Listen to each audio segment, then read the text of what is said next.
Hello, I'm Pastor Jeff from Lutheran Church of the Resurrection here in Marion, Iowa.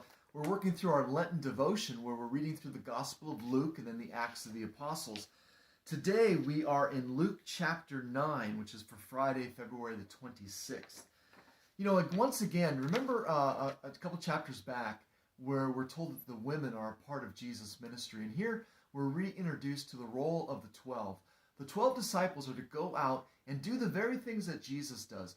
And Luke, I think, is suggesting that is the work of the church. That's your work, as well as mine, to continue the ministry of Jesus.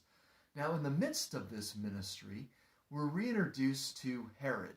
Not Herod the Great, but his son, Herod Antipas. And Herod asks a question: who is this? He knows that he beheaded John. Who is this one?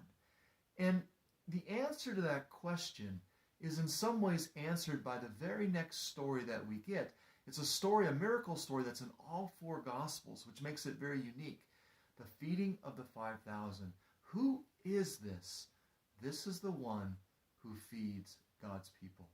This is the one who provides in the wilderness. Who is this?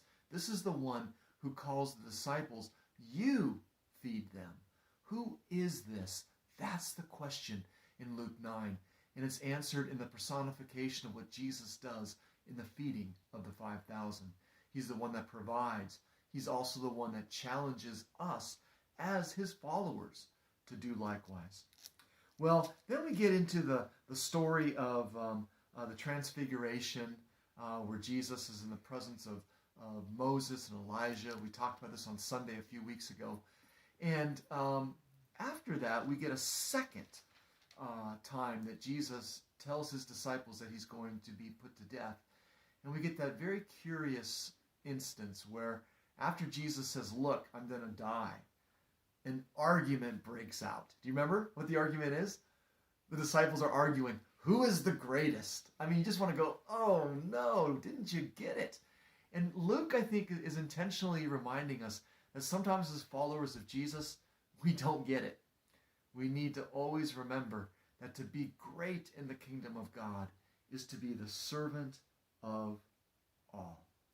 And then it finishes up with the different followers, would-be followers of Jesus. And I think Luke is asking us, what about you? Are you prepared to follow this one we call Jesus? God bless you. Thanks for joining me.